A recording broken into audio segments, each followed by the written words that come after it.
Mr. Bimby Aquino Yap, mayroon pong isang napakatinding paalala, no? At isang matinding statement para po sa lahat ng mga nagaganap ngayon. So ito ang kanyang mensahe. But before that, of course, if you haven't subscribed yet to my YouTube channel, please don't forget to like, share, and subscribe at hit mo na rin ang notification bell for more showbiz updates.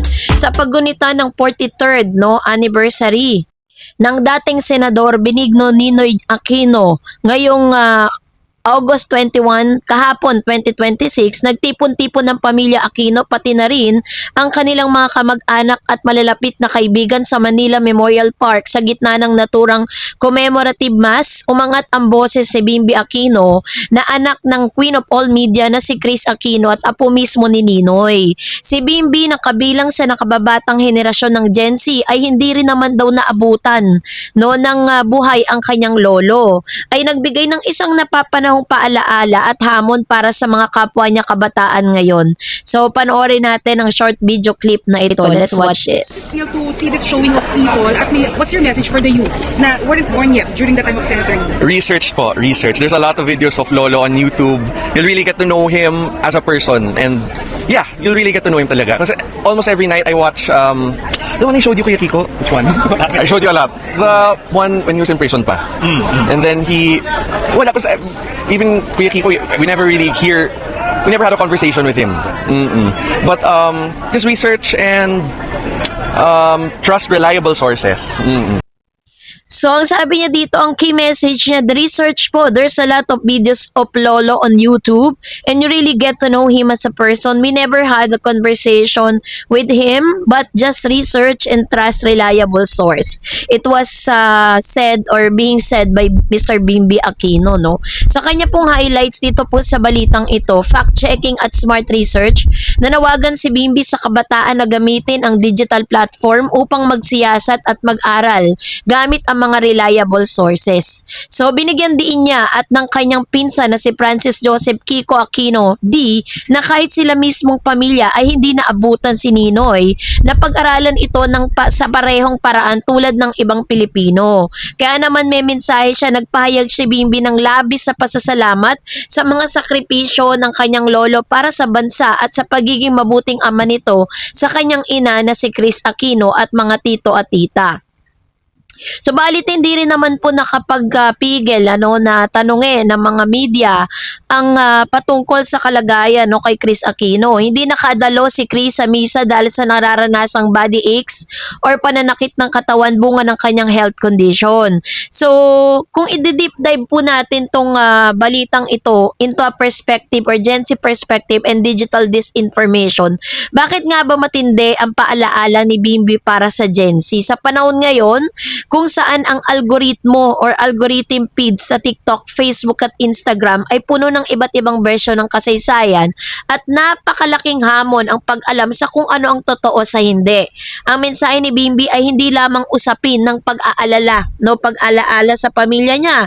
Ito ay isang pangkalahatang panawagan para sa media and information literacy or MIL ng kabataan. Kaya ngayong hamon po niya sa digital era Gen Z is yung misinformation, mag-fact check, yung mga disinformation and critical thinking algorithms. Ang kanyang advice is digital accessibility versus historical truth. May access ang lahat sa impormasyon, ngunit hindi lahat ng impormasyon ay validated.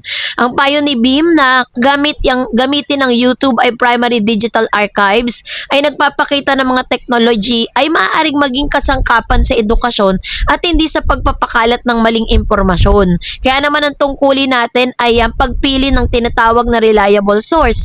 Sa pag-highlight si Bimby sa reliable source, ipinapaalala niyan ang kanyang henerasyon ng pagbabasa at pag-alam ng kasaysayan ay nangangailangan ng pananaliksik sa mga dokumento at beripikadong talaan. Kaya nga yung kanyang detalyadong lahad sa mga pangyayari, ang misa sa Maynila Memorial Park ay ginanap ang taunang pag-aalaala sa Manila Memorial Park kung saan nakahimlay si Ninoy Aquino kasama si Bimbi, ang kanyang pamilya at ang mga taga-suporta. Kaya naman na yung okasyong ito sa 43rd death anniversary ni Benigno Ninoy Aquino Jr. Pecha, August 21, 2026 ay dumalo ang pamilya Aquino, kamag-anak at malalapit na kaibigan. Kaya naman sa kanyang pahayag, yung pangunahing pahayag ni Bim Aquino and Francis Joseph Kiko Aquino D ay sinusugan din ng pinsan ni Bimbi na si Kiko D ang kaparehong pananaw. Sabi niya, we're learning about him the same way most Filipino most Filipino do.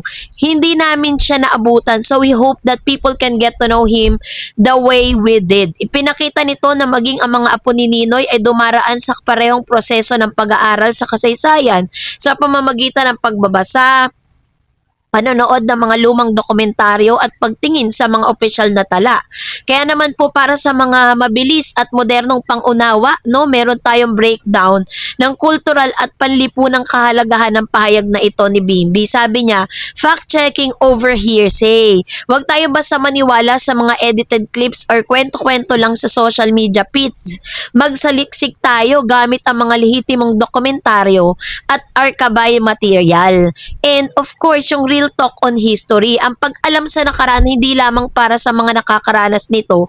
Ang kabataan, ngayon ay may responsibilidad na kilalanin ang mga figura ng kasaysayan sa pamamagitan ng ebidensya at tamang konteksto. Kaya naman sabi niya, let's have the respect or respetuhin natin yung legasiya, sa kabila ng personal na kawalan ng direktang pag-alaala sa kanyang lolo. Ipinahayag ni Bimbi ang kanyang pagkilala sa ginawang sakripisyo ni Ninoy para sa bayan at para sa pamilya. Ngayon, kung i-relate natin yan sa pangkasalukuyang panahon na nangyayari ngayon kay Bim, ang dami po kasi mga fake news na nagkalat ngayon sa iba't ibang mga news feeds, iba't ibang platform, kung ano-ano po yung mga lumalabas, kung ano-ano mga paninira ang binabato kay Bimbi, kung ano-anong mga kwento, fabricated stories na kumakalat ngayon sa social media. So, bukod po dun sa pag-alam dun sa ating pong historical na pangyayari sa kanya pong lolo sa pagdiriwang, is pwede rin i-relate natin to dun sa mga nagpapakalat ng mga fake news patungkol kay Bim at saka kay Raisa May, 'di ba? Paano nga ba naapektuhan din si Bimbi patungkol dito? Kaya naman sa pamamagitan ng mga statement na to, is ito po isang malaking paalaala para sa lahat ng mga fans si Raisa at ni Bim na huwag tayo masyadong agad maging gullible sa pagpapaniwala agad sa mga maling impormasyon. Mas mabuti na mag-verify, mag-fact check, at wag agad tayo mag-spread ng mga rumors na meron lang tayo nakitang isang post, yun agad paniniwalaan natin, 'di ba? Meron lang tayo nakitang isang balita patungkol sa hindi kagandahang balita tungkol kay Raisa at Bimbi, paniniwalaan agad. Tapos magagalit agad kay Bimbi, 'di ba? At kay Raisa. Yun po yung isa sa mga paalaala niya na mas magandang mag-fact check, mas maganda na mag-research, para sa ikabubuti mo at ikabubuti nating lahat. Kasi parang kapag po kasi pinatulan natin yan, shinare natin, tapos binahagi pa natin yung point of view natin, nagalit tayo, para na rin tayong isa rin tayo sa mga parang may contributing factors tayo dun sa pagpapakalat ng ganitong klase ng fake news. Kaya nga po, 'di ba, whether or every time na nakakarinig ako ng mga fake news about Bimbi and Raisa, agad ko po yan pina-fact check. Kasi kumbaga parang it's unfair, na ginagamit na natin siya bilang subject sa ating mga vlog, sa mga post, tapos sisiraan pa natin, 'di ba? So, kaya naman, yun yung paalala niya, mag-fact check, mag-research, magbasa, bago tayo maniwala sa mga chismis at sa mga fake news. So, kayo po, anong niyong saloobin patungkol dito? Mag-comment kayo sa comment section.